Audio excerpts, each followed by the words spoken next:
One of the richest sources of knowledge about man's ancient past is the art he left behind. From the earliest times, human beings have recorded their impressions on the walls of caves, on the surfaces of pottery and stone, and in the form of sculptures. But when artifacts are found which portray images of dinosaurs, are we to conclude that man and dinosaurs lived at the same time? In this program, we will investigate two of the largest and most controversial collections of artifacts ever found, which show humans interacting with dinosaurs. The Acámbaro figurines of Mexico and the Ica stones of Peru.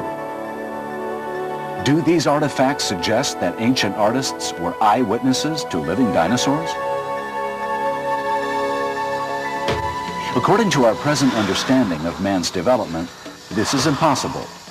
While dinosaurs flourished during the Jurassic period, they supposedly became extinct almost 65 million years before man walked the earth. The Acámbaro figurines and the Ica stones have been investigated by some scientists and labeled a hoax. Yet others feel these investigations were superficial and inconclusive. They claim the collections have been unfairly judged because of the implications of man and dinosaurs living together. As a result, both of these amazing collections of art have remained mired in confusion. Now, an independent archaeologist takes an unbiased look at these controversial artifacts and reveals the amazing story behind them.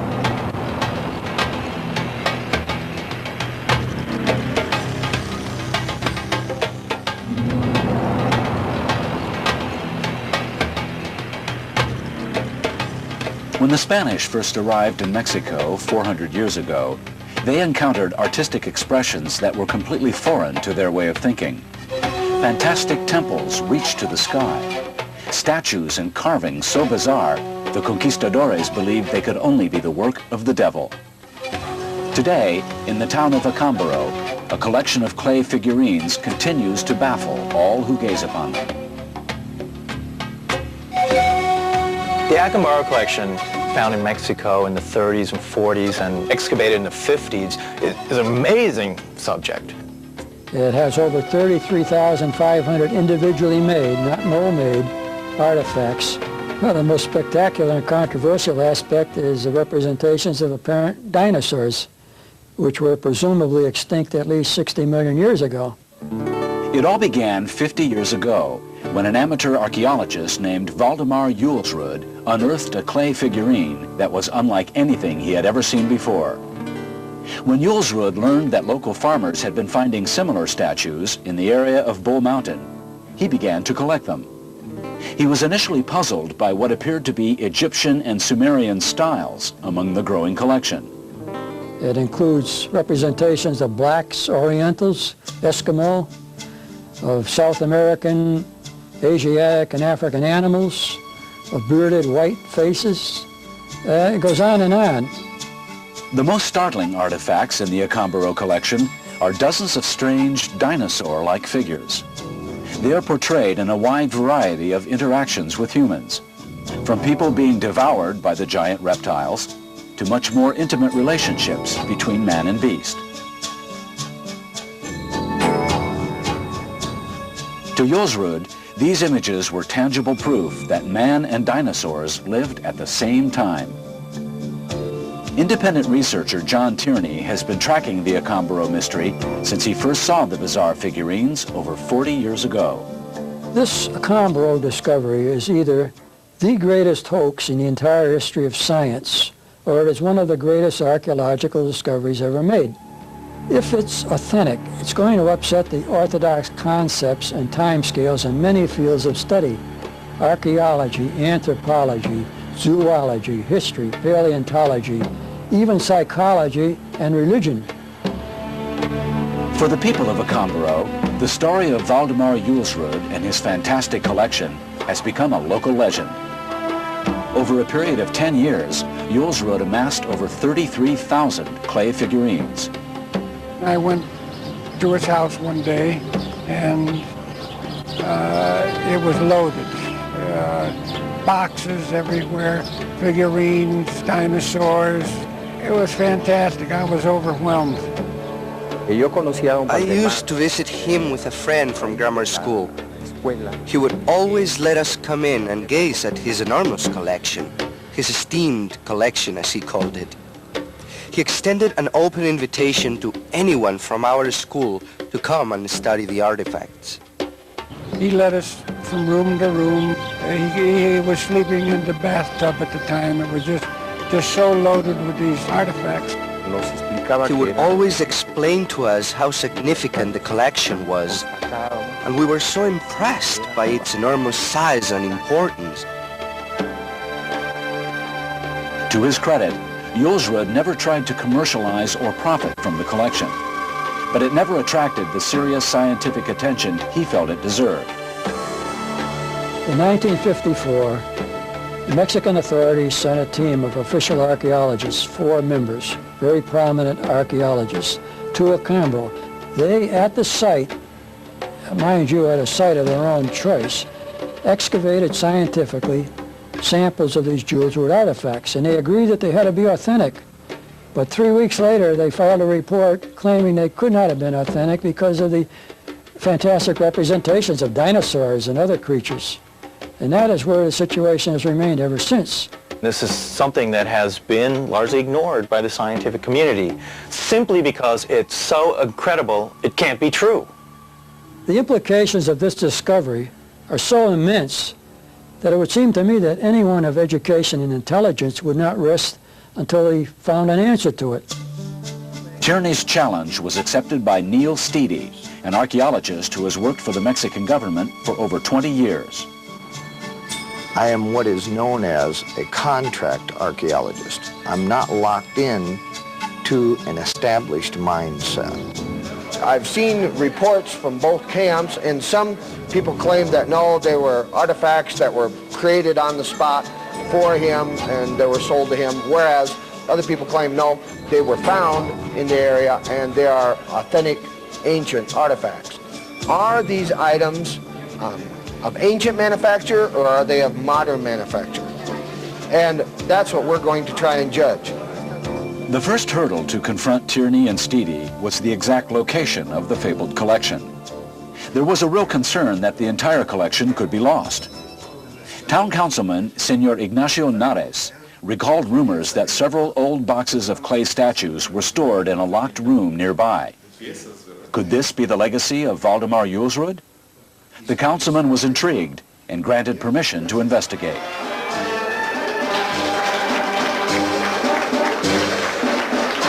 Senor Nares and his colleagues had only recently been elected to office. They had never seen the entire Julsrud collection, and expectations were high.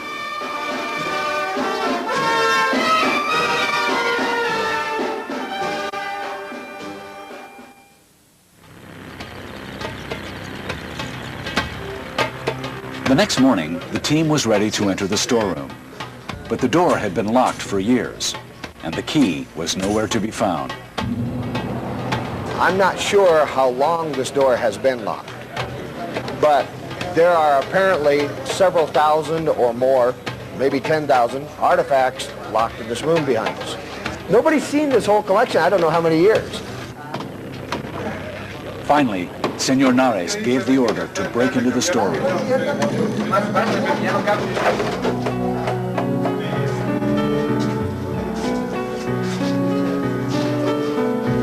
The original collection was said to contain more than 33,500 figurines. It says here something like 42 pieces. It says how many pieces. That gives you 40, that'd be 4,000 pieces, approx. If that figure remains true, which of course you don't know. According to rumor, many of the statues had gone missing, or were broken or stolen. Wow. Es la cultura, ¿no? The idea today is to go through every artifact, however many there are. And if they turn out to be modern renditions, that's part of the show. What can you say? What does that look like to you? I've never seen one. As the storeroom began to yield its treasures, It became clear that there were many thousands of artifacts to be examined. Neil worked methodically, categorizing the figurines by style, size, color, and subject. It would take time, but he was determined to examine each and every artifact. I can't believe this man has walked onto the scene. He's a professional archaeologist, and he's just the type of open-minded person that we've been looking for over the years. Here we have these two dinosaurs, which I suppose are representing a dimodon by the fin. It's interesting, they only have two front legs. Were they done in the 1940s? If they were done in the 1940s, people knew what dinosaurs looked like, and they were a fairly common item that people were aware of, and so it would be easy to make something like this. If they date late as 1000 AD, already we have some problems, because even at 1000 AD, nobody that we know of had been digging up and putting together dinosaur skeletons, so how would they know what it looked like? Let's suppose this artifact itself actually dated 4000 BC. If it dated 4000 BC, it wouldn't be so much the human factor as our dinosaur factor we'd have to bring forward, rather than pushing humans back. Did man live at the time of the dinosaurs? I personally find that very difficult to believe myself. I'd rather believe that some dinosaurs lived to a much later stage than we believe today. What I want to know is what the truth is, and give us a scientific basis to be able to substantiate that truth. Even with the help of volunteers, it would take 4 days to examine and categorize every statue in the storeroom. We've now cleaned out the aisle, and it looks like, well, we've got light in here now, too. We've got about, 50. Oh, man. Oh, man, look at this. They didn't tell me this. There's a whole nother door here. Oh, man, there's a whole room here. Halfway through the investigation, Neil and his team had examined over 10,000 individual statues. He was beginning to form an opinion as to the authenticity of the figurines. I'm having some great doubts about the large part of the collection. I'll give you a quick example. This pot was made out of a piece of clay, which they formed the bowl, and then they had a stem sticking up here, and a knife was taken and cut 4 ways to create these legs. As we examine the sides of the cut, you can see where grains of sand were dug along, pushed by the instrument that did the cutting. That means that you had to have something that was rigid enough, such as a very hard plastic or, in fact, a metal, which would imply the civilization that did this had metal. And it's those types of things that are bringing up questions. As Neil's doubts grew, the two investigators began to differ in opinion. Even though I respect Neil's work, I'm going my own way. Neil is going his way. These artifacts could have been made by as many as a half a dozen different cultures, in different places at different times, for different reasons, by different methods. There is a civilization in the area known as Chipiquaro civilization, which flourished in pre-Columbian times, in fact, before Christ. And we are finding some artifacts are of that civilization. But there seems to be a whole nother style of artifacts that are the ones that everyone has been questioning. As we look among the questionable artifacts, there is this. It all comes, apparently, from one deposit, clay deposit. Okay, what I'm trying to do here, look for a piece of carbon. To obtain the age of the artifacts, Neil took small samples from 2 specimens, a primitive face and a figure resembling a dinosaur. These samples would be carbon dated by a professional laboratory when he returned to the United States. That's going to be all I need if I can get it. The next test would be to try to find a figurine actually buried in the ground. According to the reports gathered by Tierney and others, the majority of the collection had been unearthed along the base of Cerro Toro, or Bull Mountain. They were buried in shallow pits in groups of about 20 to 40. It was said you could find them almost anywhere along the foot of the mountain. Neil consulted a map of the area and calculated the chances of finding new Acambaro figurines in unexplored soil. With the permission of Senor Nares, the team initiated an archaeological dig. If we move this much earth, we have an 80% chance, just the statistics, of finding the same kind of artifacts they had. We're going to find, I suspect, all sorts of different stuff. But if we do that much, we can say, hey, the statistics tell 80% chance. That's darn good chances. Anybody take it in Las Vegas. Before long, pieces of clay statues began to appear. These two seem to be pot handles or legs, are similar in structure as to size and structure of a lot of those animals. There's the possibility that, in fact, they're related. What we have to demonstrate is, are they the same type of pottery or not? Do they date the same or not? The team worked methodically, digging and sifting down through the stratified layers of earth, looking for remnants of previous cultures. Once we set up the stratification, that we can compare it with the other side where the machines have dug, then we'll have a point of Look at these ones.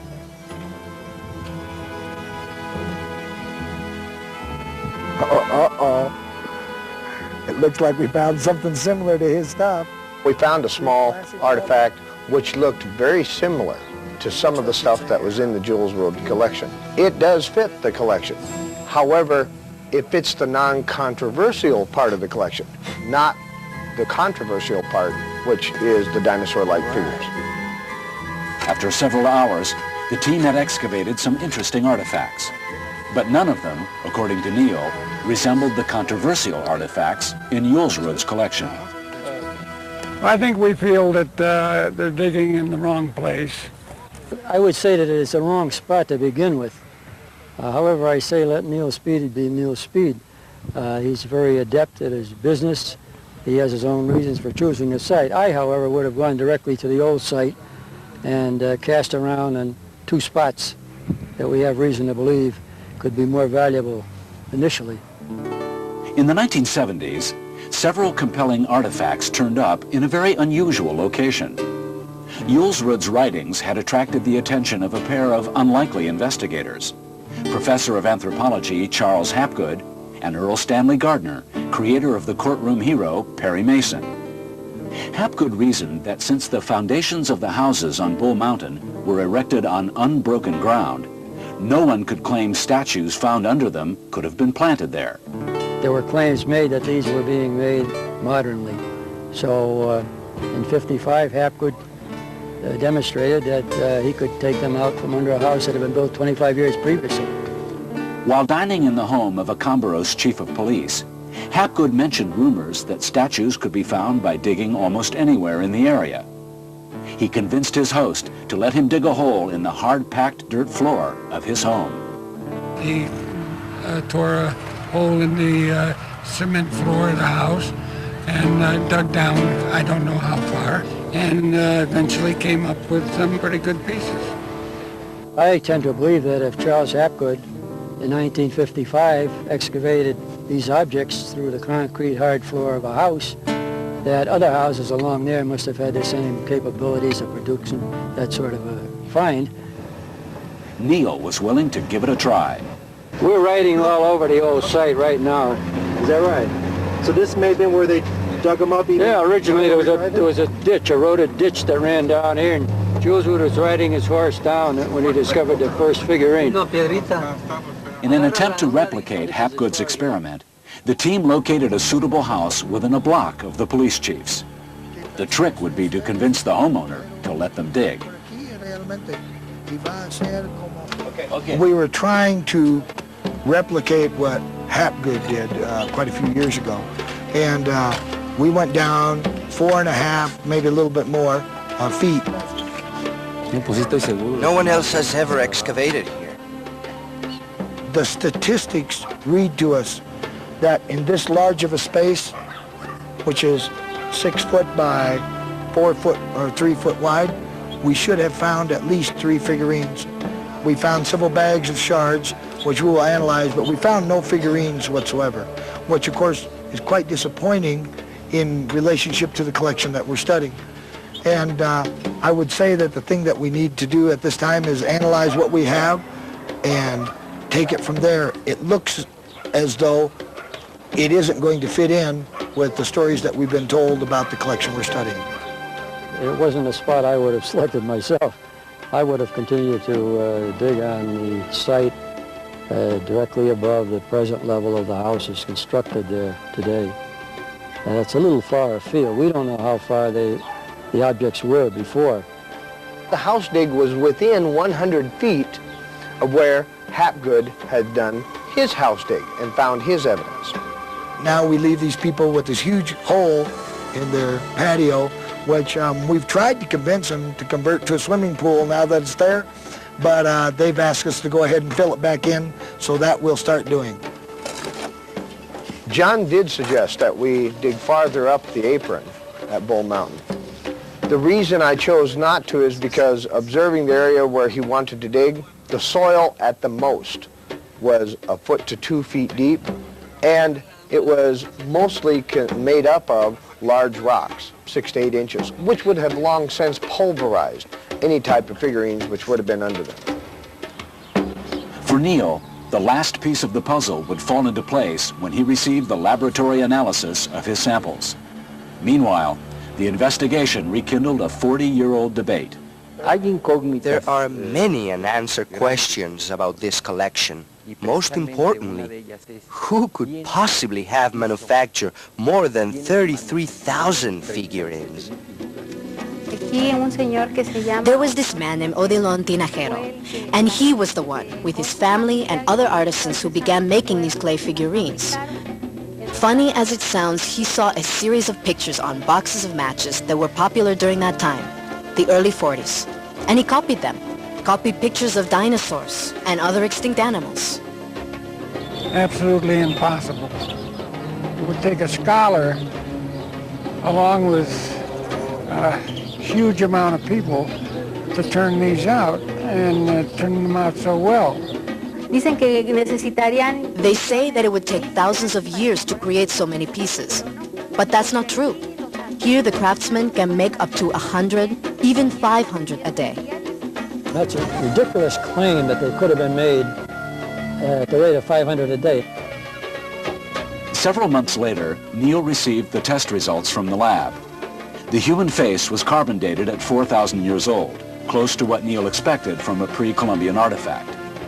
However, the dinosaur-like figurine was dated at 1,500 years old. Rather than solve the mystery, these test results only added fuel to the controversy. When we dated the dinosaur-like figure, the idea was to hopefully obtain some of the filler material, such as straw, that is used many times within such a figurine to strengthen it. Now, within the clay deposits itself are organic materials that were there since the time of the formation of the clay deposit. I believe what we obtained was the date of the clay, rather than date of filler material. Steedy wants it both ways. If the carbon-14 test shows that they're old, he's got to find some out. The field observations, I find a figurine that would not have lasted in the soil 1,500 years. It is a very soft, baked figurine. It is very crumbly. I don't think it would have lasted 20 years in the soil. All that contradiction tells me that the laboratory test has not given us a true reading of the age of the figurine in question. There was no possible way scientifically that he could have visually determined that the jewels were controversial type had been made since the turn of the century. I really have reached the point where I have to say that Neil Steedy seems to be the Inspector Clouseau of modern archaeology. Today, the Acámbaro figurines are on display for anyone to see. The imagination of artisans in Acámbaro is extremely vivid. If you're going to study these figurines, just look at them as part of Mexican culture and nothing else. It's a world-class discovery and a world-class scientific scandal. Let's see what happens from here on.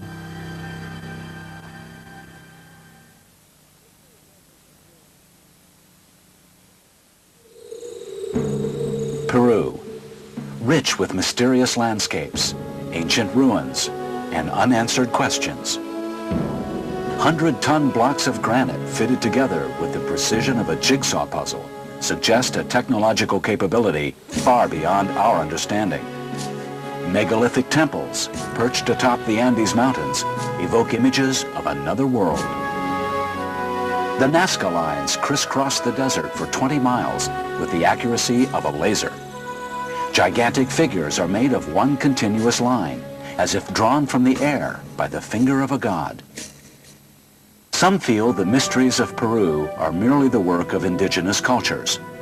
But one man insists they are evidence of a technologically advanced civilization that flourished millions of years ago. He claims he has the proof of their existence. In 1966, in the nearby town of Ica, Dr. Javier Cabrera began a collection of extraordinary engraved stones. Carved on these stones are images that seem impossible. Skilled surgeons performing a complex heart transplant, using acupuncture. Ancient pilots hovering above the ground in a flying machine. Astronomers gazing at the stars through what appear to be telescopes. According to Dr. Cabrera, these inscribed stones are records of an ancient culture which was far more scientifically advanced than any we have ever imagined. I thought it was really far out and completely loopy and cranky, but the photographs caught my eye. I was profoundly attracted to them, very interested, and at the same time very challenged. So I call it an intellectual shock. I've even called it an intellectual cataclysm because it challenged my, my training, basically. Dr. Cabrera calls these 11,000 artifacts a library in stone. They seem to be pregnant with knowledge and meaning, but what was their meaning? I was completely at loss.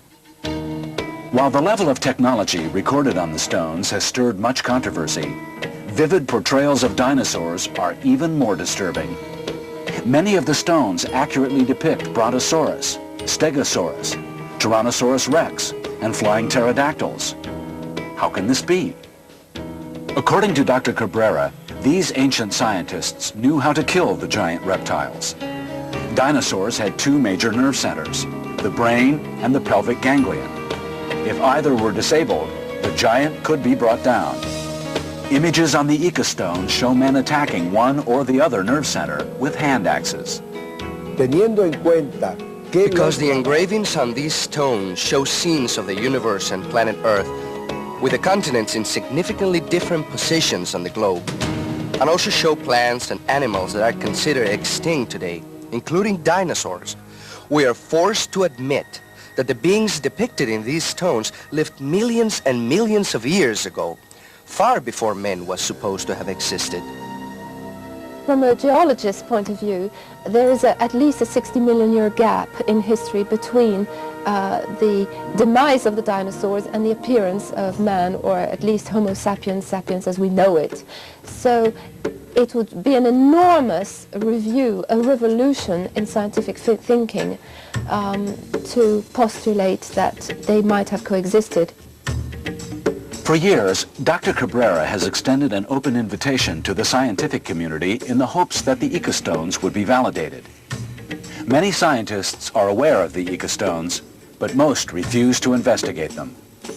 Present-day man, scientific man, believe that the humanity of the 20th century is the pinnacle of civilization. It is very hard for them to imagine that, in the past, there were beings with more knowledge and more intelligence, much greater beings than today's humans. It polarizes people, either utter disbelief, and people say it's impossible, it's not real, or total fascination. Very rarely can someone just look at them dispassionately. Sofia Maleska, a geomorphologist, was sponsored by the Institute of Noetic Sciences to conduct a preliminary study of the Ica stones. My wish is that archaeologists, both in Peru and abroad, would take the problem seriously enough to examine it in a fresh way, unsullied by all the controversy and the polemic. Neil Stevie, intrigued by Maleska's report, decided to visit the collection himself.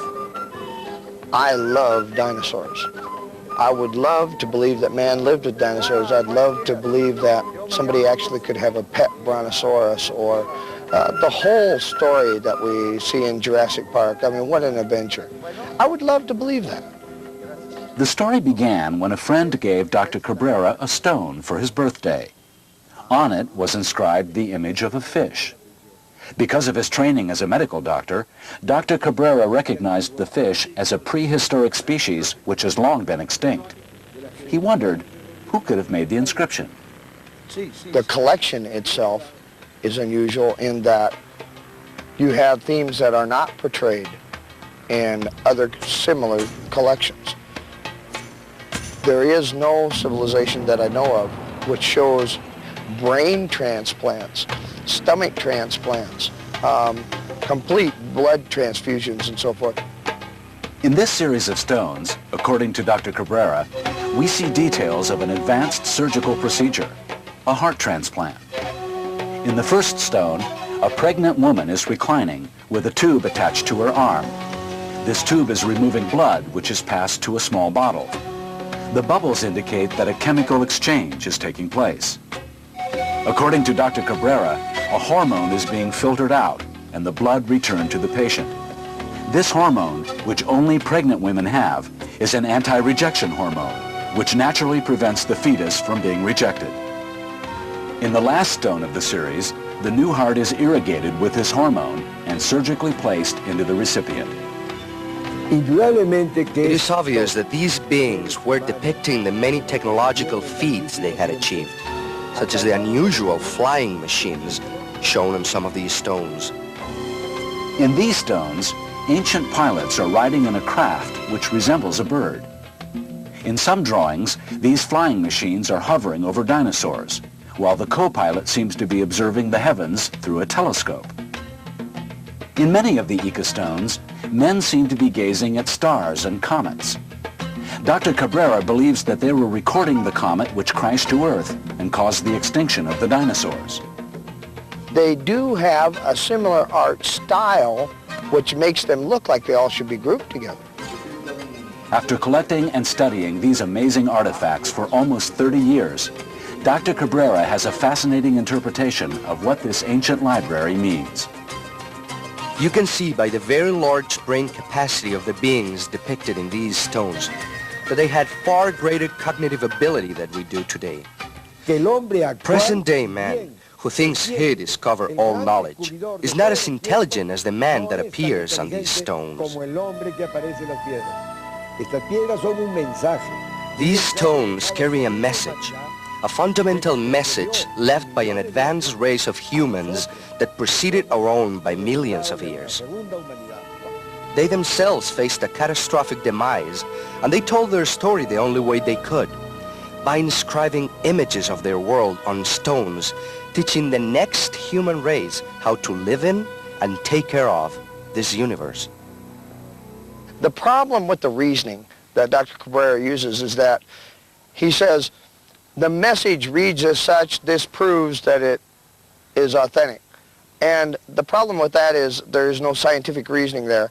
What we are looking to judge at this moment is the antiquity of the stones. The reading will make no difference as far as proving the antiquity. Proving the age of the Ica stones is more difficult than one might assume.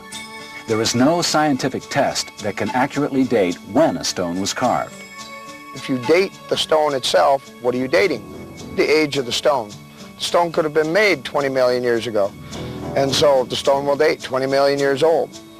So what we are more interested in is the patina that covers the stone.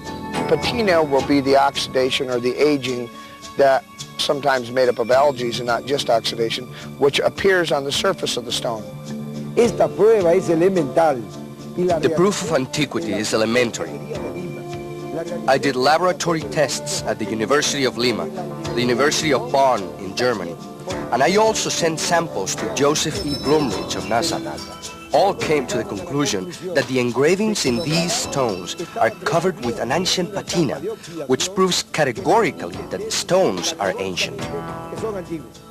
If we have a stone that has this patina and you etch something into it, as is done on the Cabrera stones, that patina is broken on the surface and it is not down in the grooves of the etching.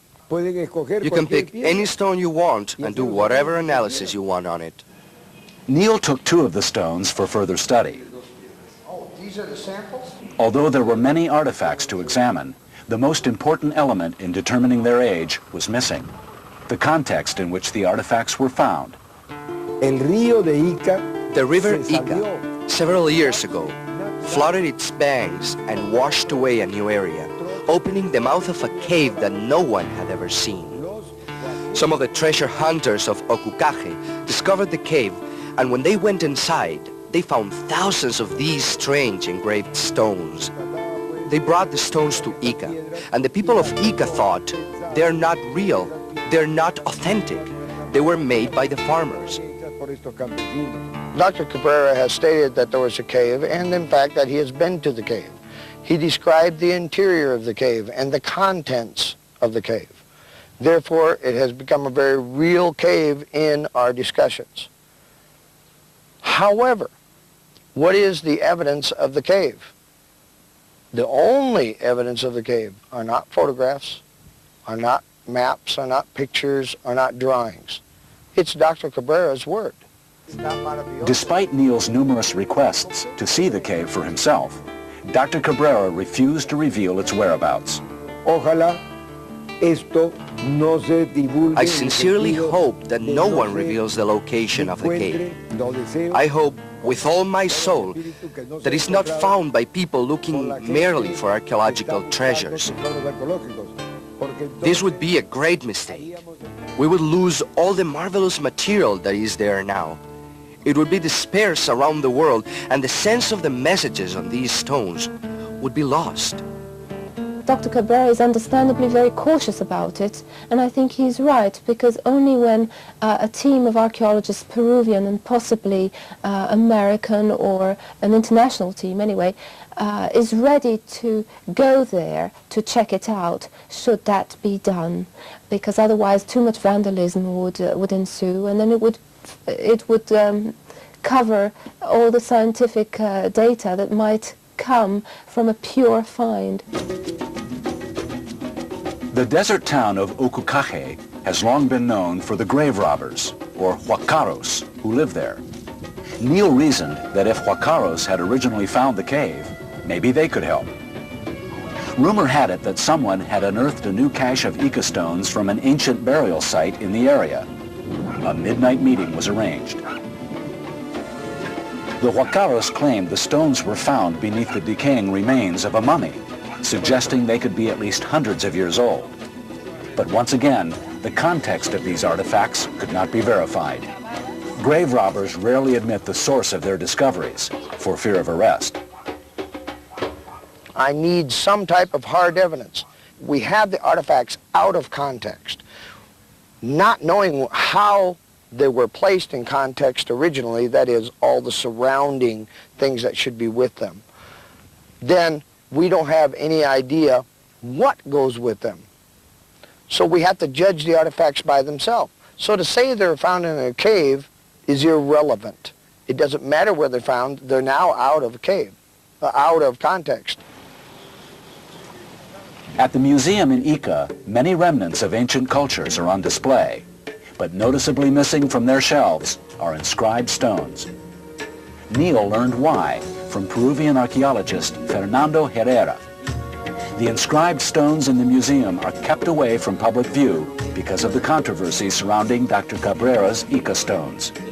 Mr. Herrera offered a rare glimpse of these controversial artifacts to his fellow scientists.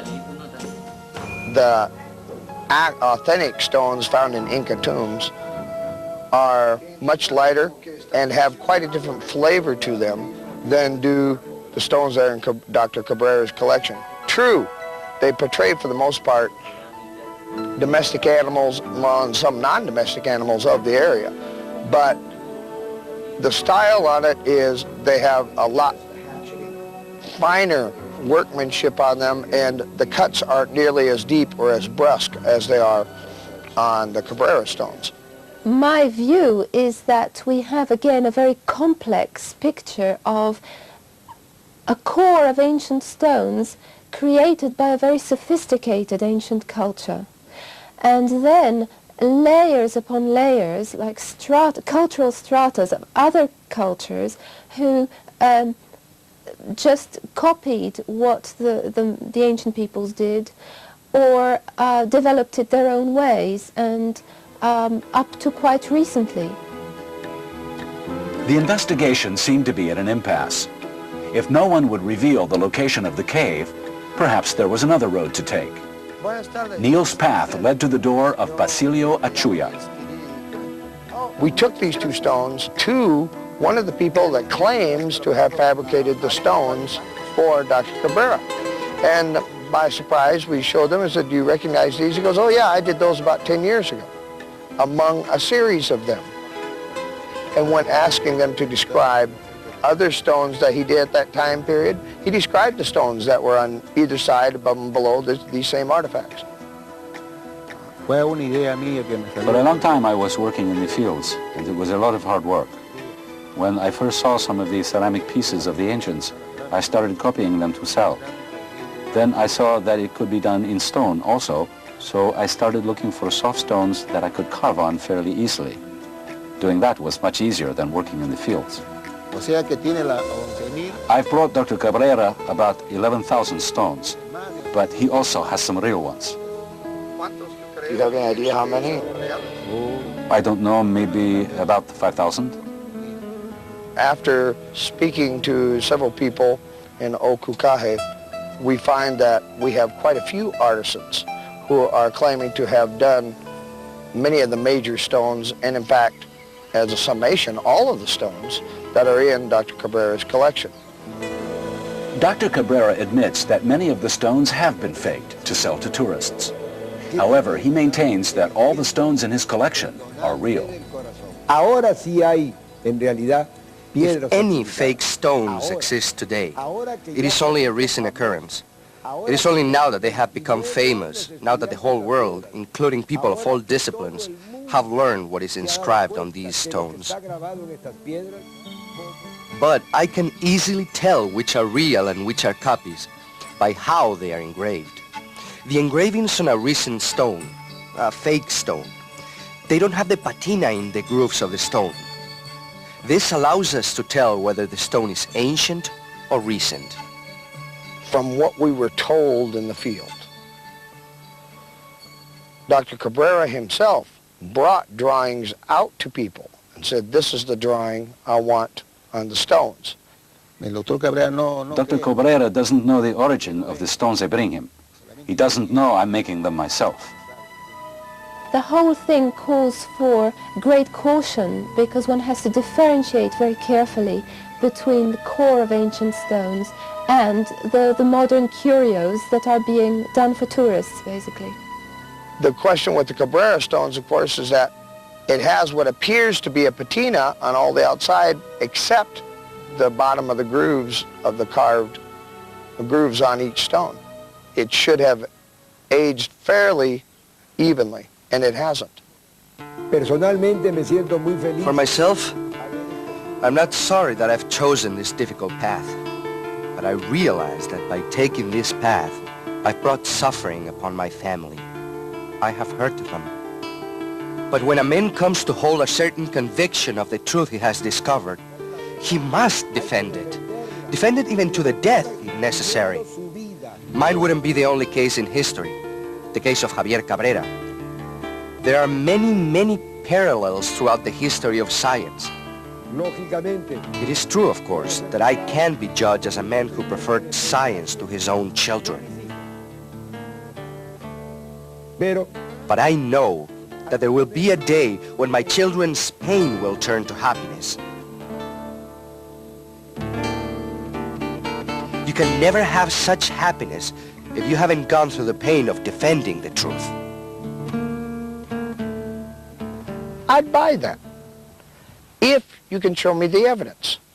You can tie me up so that I can take no notes. You can blindfold me. You can hold me at gunpoint all the way there. Take as long as you want to get there. so that I can't remember which turns as I'm blindfolded or whatever. I will put my life in your hands. And then when we get there, you undo my eyes, I take some pictures, and then I leave immediately and I will analyze the pictures. But that couldn't be done. Why couldn't it be done? I never got a good answer. Of course, I think the obvious answer, and I have come to believe the obvious answer, is that there is no cave. Until we go back to the source, the origin of the Ica stones, we won't ever know for sure. And I feel that the scientific establishment need to take them seriously enough to mount an expedition and go there. The Acambaro figurines are said to have been found at the foot of a mountain, and the Ica stones found in a cave. Their sources may never be revealed, and the authenticity of these collections never proven. But if anomalous evidence is simply ignored, valuable knowledge about the history of man may be lost forever. Very recently, I was speaking to a couple of colleagues at a convention, and the colleagues were asking, why would anyone waste their time doing this type of stuff? And the answer to those colleagues simply is, because you won't. Someone needs to. Someone needs to be not afraid to go into the stuff that is controversial. And to my colleagues, I'd like to say, don't be afraid. It doesn't hurt.